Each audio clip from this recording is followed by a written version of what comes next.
In this session, in this session, we are going to study about assignment property. See, assignment operators. We are going to study about assignment operators. These are denoted by like this. Take anything x plus y equals to z. This is nothing but assignment.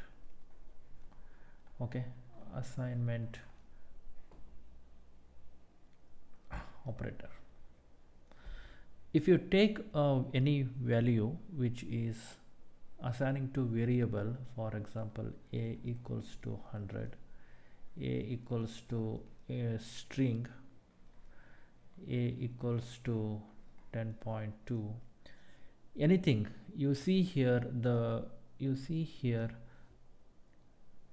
equal sign, this is nothing but assignment operators.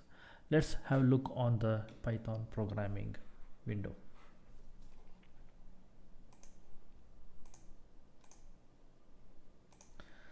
You see here x equal to, I'm taking the example of arithmetic operators section. You see here x equal to 8, answer equal to x to the remainder of 5. So anything equal sign you are using here, that is nothing but operators, means assigning operators. Okay, that's it all about the assigning operator or assignment operator. Yeah, that's it. Let's go to the next topic.